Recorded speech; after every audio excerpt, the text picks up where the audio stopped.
Greetings. Once again, Elder Blacklight. They say the truth is to be told and not sold. Why do you think that Jesus whipped the money changers out of the temple?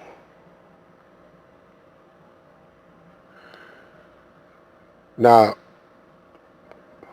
for the black people, after seeing and hearing this video, I want to know why you still want to be a part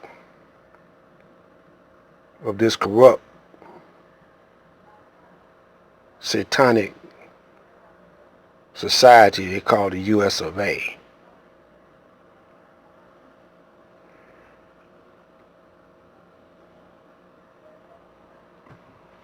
The Constitution of the United States of America, September 17, 1787.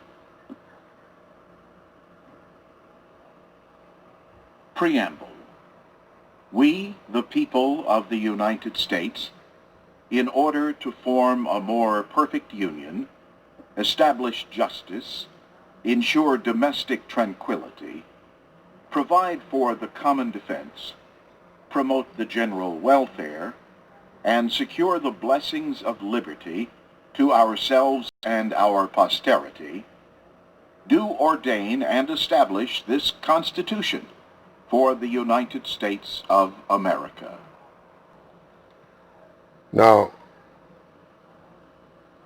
to the Caucasians, I don't know what kind of fool do you think I am, but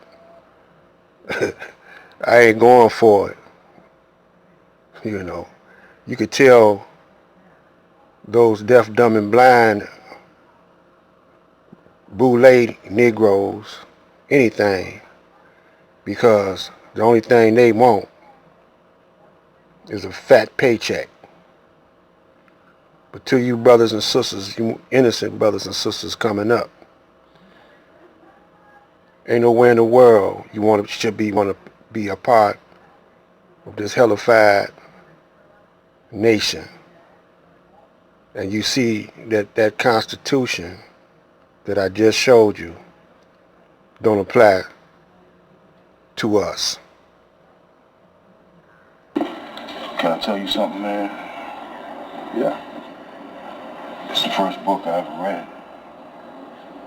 You know, that's why it took me so long. I read Malcolm. Now, who's Willie? All right, I'm going to tell you about Willie. He was a slave owner in the West Indies. So, I got these papers. And I call them the Willie Lynch papers. It's powerful stuff, man.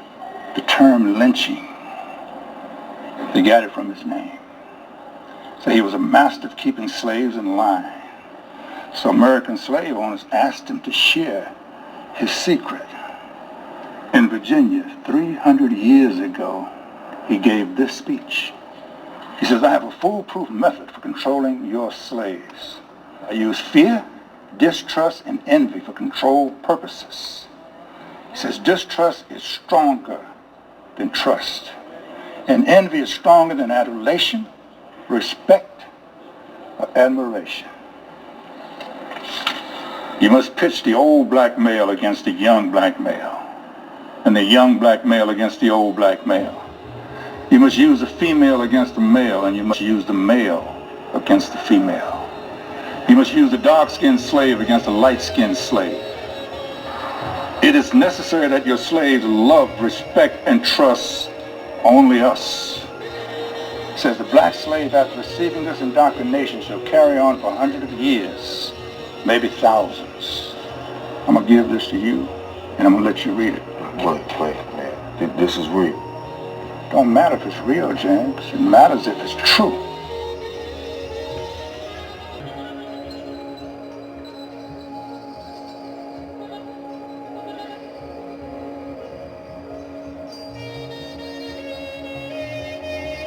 This is Audible. You are about to hear the Willie Lynch letter, and the Making of a Slave. Read by Ronald Eastwood. Contents. Chapter 1. Greetings. Chapter 2. Let's Make a Slave. Chapter 3. Cardinal Principles for Making a Negro. Chapter 4. The Breaking Process of the African Woman. Chapter 5. The Negro Marriage Unit. Chapter 6. Controlled Language. This speech was delivered by Willie Lynch on the bank of the James River in the colony of Virginia in 1712. Lynch was a British slave owner in the West Indies.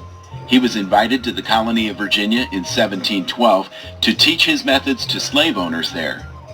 The term lynching is derived from his name. Greetings. Gentlemen, I greet you here on the bank of the James River in the year of our Lord 1712. First, I should thank you, the gentlemen of the colony of Virginia, for bringing me here. I am here to help you solve some of your problems with slaves. Your invitation reached me on my modest plantation in the West Indies, where I have experimented with some of the newest and still have the oldest methods for control of slaves. Ancient Rome would envy us if my program is implemented. As our boat sailed south on the James River, named for our illustrious king, whose version of the Bible we cherish, I saw enough to know that your problem is not unique.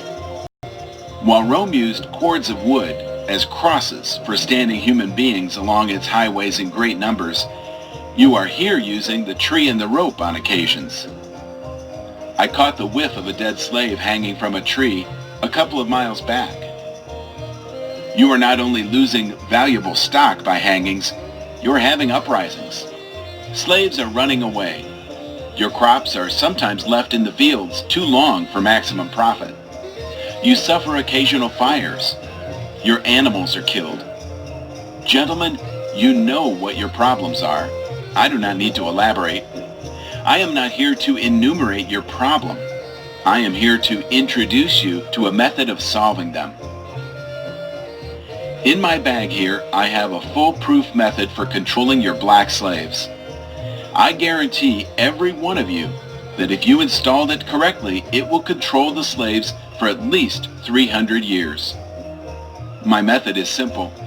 Any member of your family or your overseer can use it. I have outlined a number of differences among the slaves, and I take them differences and make them bigger. I use fear, distrust, and envy for control purposes. These methods have worked on my modest plantation in the West Indies, and it will work throughout the South. Take this simple little list of differences and think about it. On top of my list is age, but it's there only because it starts with an A. The second is color or shade. There is intelligence, size, sex, sizes of plantations, status on plantations, attitude of owners, whether the slaves live in the valley, on a hill, east, west, north, south, have fine hair, coarse hair, or is tall or short. Now that you have a list of differences, I shall give you an outline of action. But before that, I shall assure you that distrust is stronger than trust, and envy